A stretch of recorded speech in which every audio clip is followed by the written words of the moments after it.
કેનેડામાં ભણવા જતા વિદ્યાર્થીઓ માટે મહત્વપૂર્ણ સમાચાર સામે આવ્યા છે. ટાઈમ્સ ઓફ ઇન્ડિયાના અહેવાલ પ્રમાણે કેનેડાએ વર્ષ 2025 માટે 22 જાન્યુઆરીથી જ લાખો સ્ટડી પરમિટ એપ્લિકેશનને પ્રોસેસ કરવાનું શરૂ કરી દીધું છે.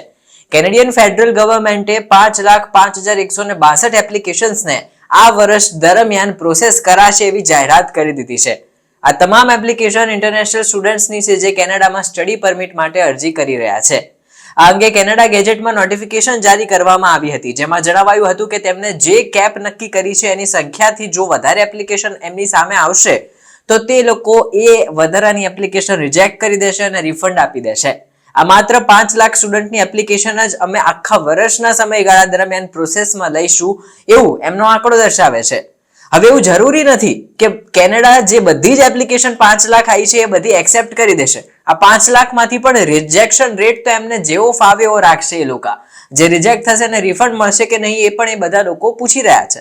તો કેનેડાના પ્રોવિન્સ અને ટેરિટરીઝને ટોટલ 5,50,162 એપ્લિકેશનનો પોર્શન આખો અલર્ટ કરાયો છે. જો કે સ્ટડી પરમિટ માટેની કેટલીક અરજીઓની સિરીઝને આ નોટિફિકેશનમાંથી નિર્ધારિત શરતો અને મર્યાદાથી મુક્તિ આપવામાં આવી શકે છે. ઉદાહરણ તરીકે કેનેડામાં જેમની પાસે પહેલાથી જ સ્ટડી પરમિટ છે અને તેઓ ફરી ડેઝિગ્નેટેડ લર્નિંગ ઇન્સ્ટિટ્યુશનના માધ્યમથી પોતાની સ્ટડી પરમિટ રિન્યૂ કરાવવા માંગતા હોય છે તેવા સ્ટુડન્ટ્સને આ શરતો અને મર્યાદાથી મુક્તિ મળશે. એટલે વધુમાં જેટલી પણ સ્ટડી પરમિટ એપ્લિકેશન ફાઇલ કરાઈ છે તેમાં પ્રોવિન્સ અથવા તો ટેરેટરીનો એટેસ્ટેશન લેટર હોવો પણ જરૂરી છે. જો આ લેટર એટેચ નહીં હોય તો એક ઝાટકે પરમિટ રિજેક્ટ થઈ જશે, ફી પણ રિફંડ કરી દેવામાં આવશે. ડિસેમ્બર 2023ના આંકડા પ્રમાણે કેનેડામાં ઇન્ટરનેશનલ સ્ટુડન્ટ્સની સંખ્યાની વાત કરીએ તો 10 લાખને પાર પહોંચી ગઈ હતી. વર્ષ 2022માં કે જે દેશ પ્રમાણે ડેટા દર્શાવે છે કે સૌથી વધુ 184 દેશોમાંથી 5,50,000 ન્યૂ ઇન્ટરનેશનલ સ્ટુડન્ટ્સે કેનેડામાં એડમિશન લીધું હતું. આમાંથી સૌથી વધુ ઇન્ટરનેશનલ સ્ટુડન્ટ્સ જે હતા તે ભારતના હતા અને આમની સંખ્યા 2,20,000ને પાર હતી. બીજા નંબર ઉપર ચીન હતું, ત્યાંથી 52,000 સ્ટુડન્ટ્સ કેનેડા ભણવા માટે આવતા હતા. હવે ટાઈમ્સ ઓફ ઇન્ડિયાના અહેવાલ મુજબ 19 સપ્ટેમ્બરના જણાવ્યા પ્રમાણે એમને જે ત્યારે રિપોર્ટ રજૂ કર્યો તો એમાં ઇમિગ્રેશન મિનિસ્ટર માર્ક મિલરે જાહેરાત કરી હતી કે વર્ષ 2025માં ઇન્ટરનેશનલ સ્ટુડન્ટ્સની કેપમાં ઘટાડો કરાશે, જે 4,37,000 ઇન્ટરનેશનલ સ્ટુડન્ટ્સની આસપાસ રહી શકે છે.